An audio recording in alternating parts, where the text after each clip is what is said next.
Hello YouTube, this is Ben Yessel. It's about 9:48 p.m. Sunday, February 5th. Let's see here. I'm going to do some other videos tonight, I think. Maybe at least one, maybe a few others. We'll see. But some of these ones now, I'm going to try to get to some topics that I think have a little bit more, I don't know. I've had a little bit of, I've had some videos today where I was just mentioning a few things I was a little bit less than happy with, and or just other things that are a little bit shorter. So in this video, though, I want to get more into some things that I really enjoy that I'm not always able to do very often, but just some things that again have had a little bigger impact on me in my life. So this video has to do with what I would like to see in fantasy video games still. Again, a lot of these videos are not just for people that play video games, but also people that are involved with developing video games.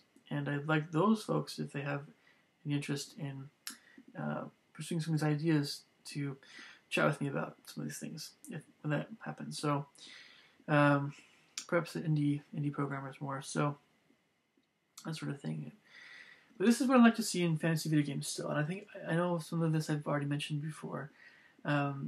There's a good chance that I'll probably, hopefully not say too much of the same thing. I'm trying to keep this arena somewhat distinct with each video, but I do apologize if I've said some of these things already in other videos, but maybe I'll try to go a different route with some of this stuff. So, okay, what I'd like to see in fantasy video games still. The first one is very obvious. It's more color. It doesn't have to be always super vibrant or just over the top color, but it oftentimes is very, it's really, say immersive. Or if it's a first-person type game, I think there's a lot you can do with color to really bring out different kinds of moods and different kinds of places. And this was one of my complaints with Dragon Age, was that there were certain places where there were a lot of tans and a lot of tans and browns and light browns, and like one area had just this very dusty kind of tan, light brown, kind of overarching color with some gray. Yeah, and another area was green and brown, but not a whole lot of. There were no berries. There's no other colors. Primarily green and brown were the main colors. Another area, a cave area, there was a lot of brown again, and red and yellow, lava type, colors, and grays and browns and coppers and reds, but okay. And another area it was a city. It's like a city areas again with the tans and the browns and the grays, and then gosh, there was a magical area, mages area, that was kind of gray. Fortunately, had some other kind of colors to it. Dragon Age didn't have the greatest color scheme to it. I mean, it was a little drab. There were certain places where maybe there was a little bit more color, but that was one of that aspect of that game was less enjoyable for me. Now, of course, Legend of Grandia, much earlier game, and Loom had these bright, vivid colors, and I think even though the graphics, they were much earlier games, people often remember how vivid these colors were. It really makes a game come alive. So and for instance, Baldur's Gate had some great colors to the game. Particularly Baldur's Gate 1, more so than 2. 2 was kind of, in certain places, yes. I think Baldur's Gate 1 is just amazing in terms of the color scheme. And of course, Wheel of Time. I mentioned some of these things a little bit earlier, but so less predictability is the next thing. Less predictability coupled with meaningful, deeper themes. So I mentioned in some of the earlier videos that I like it when you take a fantasy creature or different ideas with even human characters but different creatures. You don't try to go the total opposite direction of what this creature's like with their personality, but maybe you do something a little different to make them memorable, a little different. I don't know. It's, there's some characters that just really, you just love. Oh yeah, or you love them because they're so evil. They're just very memorable. Okay.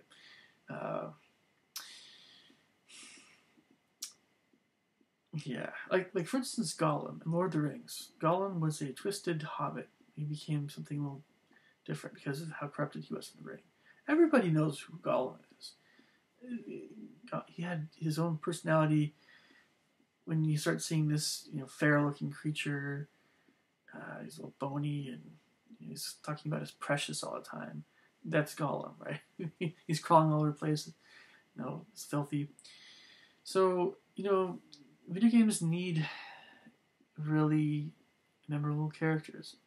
So a little bit, you keep exploring different ideas with characters.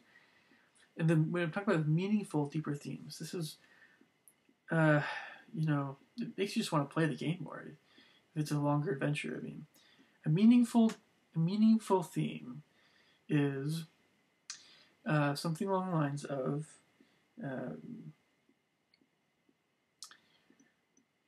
trying to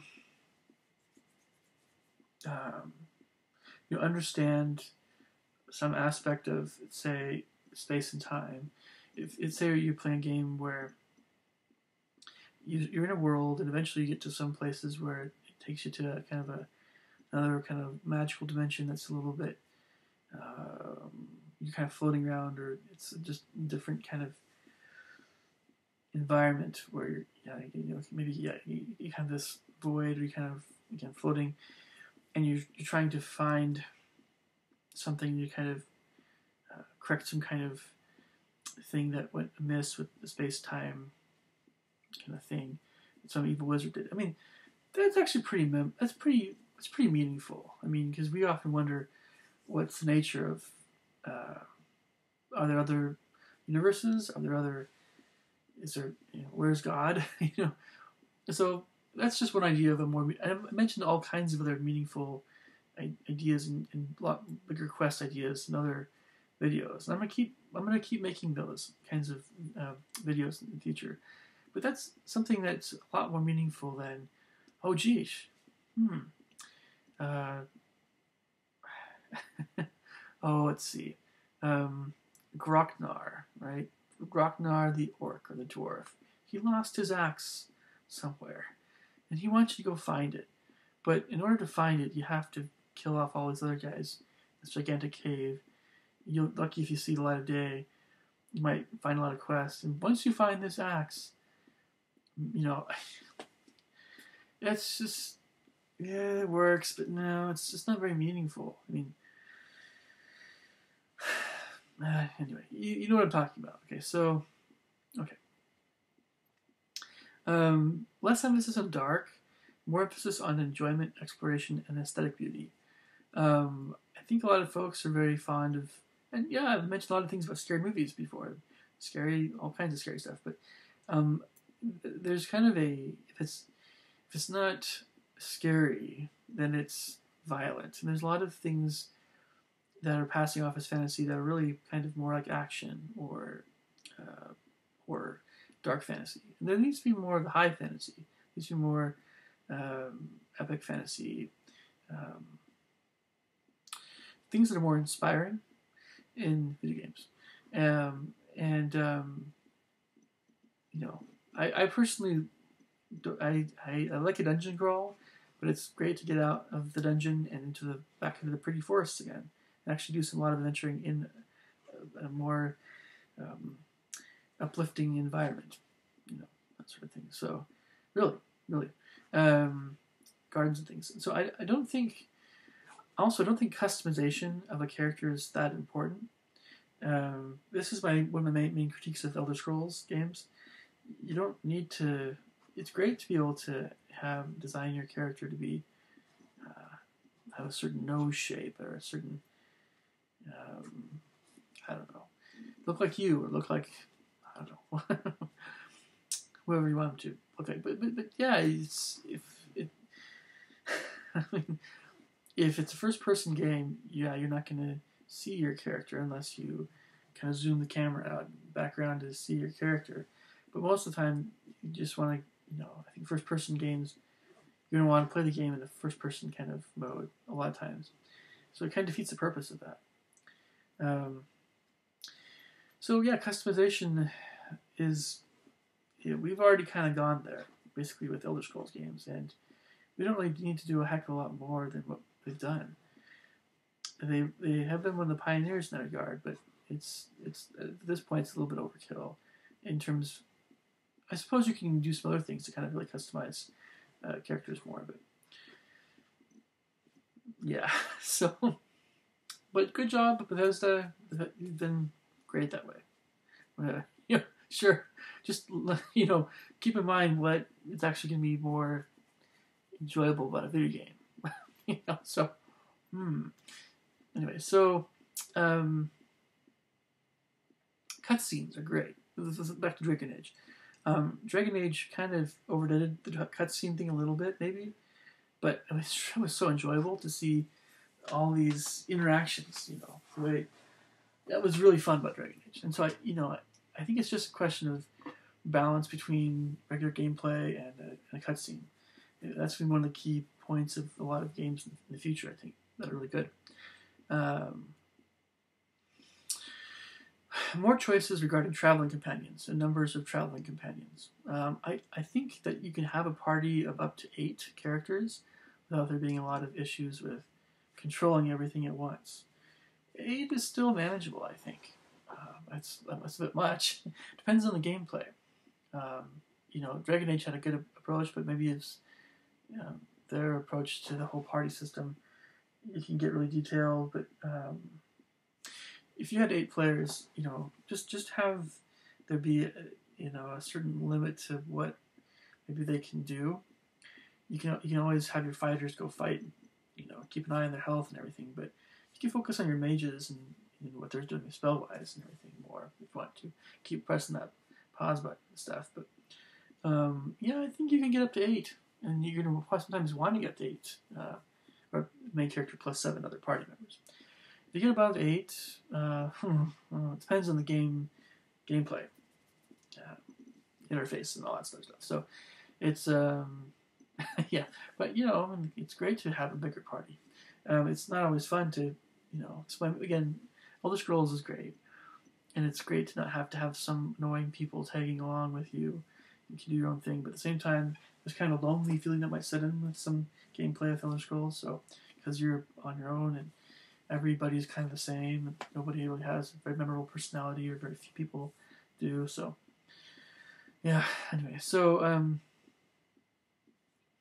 but also in addition to choice of traveling companions, where to go, what quests to do.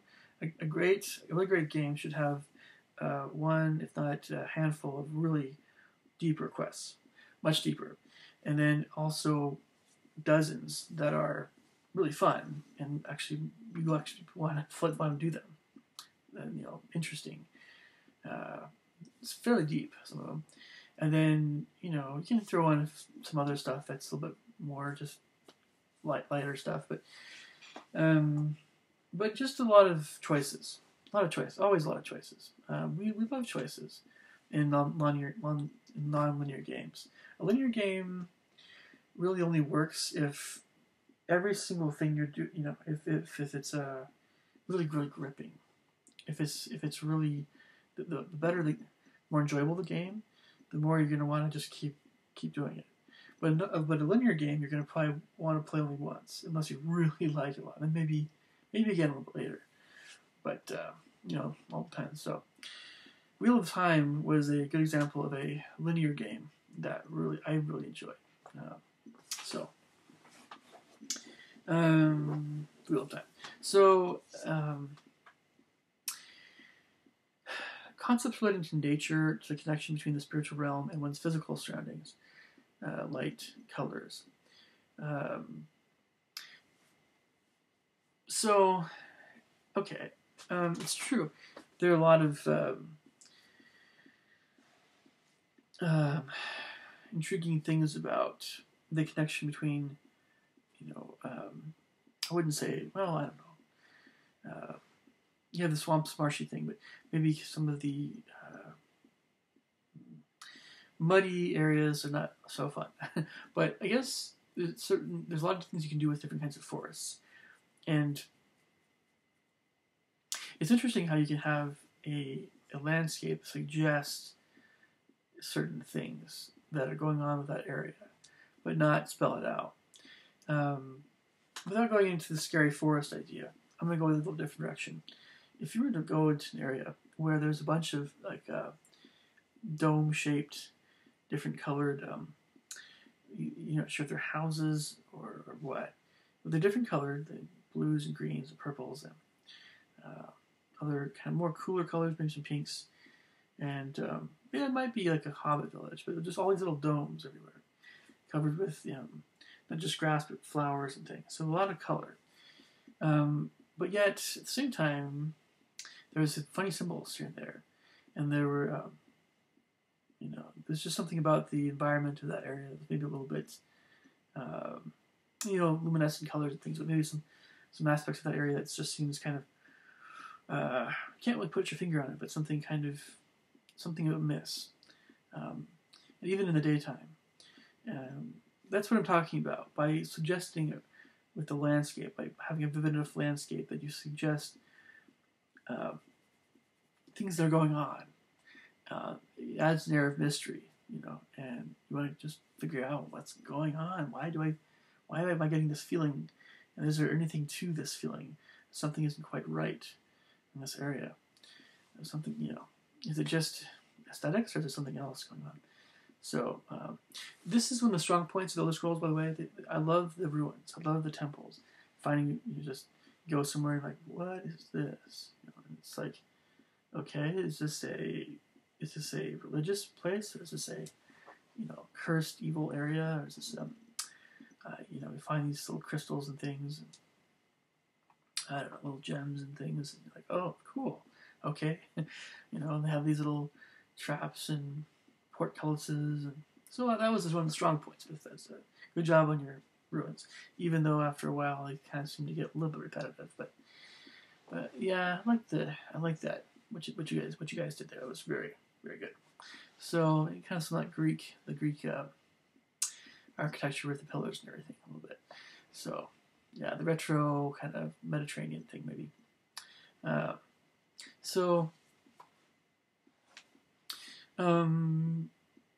More memorable characters and creatures, more memorable music.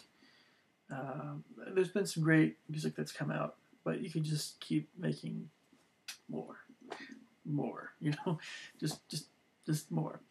Happier, more festive, wondrous environments in games. There's a lot of gloomy, dark games, video game programmers. There's a lot of it out there. I'm sure that you can still have more of that. That's fine. But I want to see also the more upbeat stuff, as well. The Witcher, I haven't played it. One of these days, maybe. It's I've heard it's kind of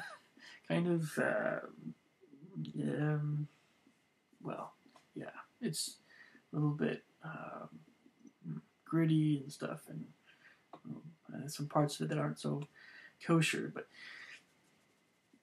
I guess it has a mature rated M ever, but so there's those games out there, but there should be more rated teen or something along those lines. Just not all those other ones. So before I wrap this up, I just want to mention that I always like to meet new people, and I want to have a shout out to Ophelia Navales, and great to meet you. Anyway, hope you're doing well, and I will catch you guys later. Take care.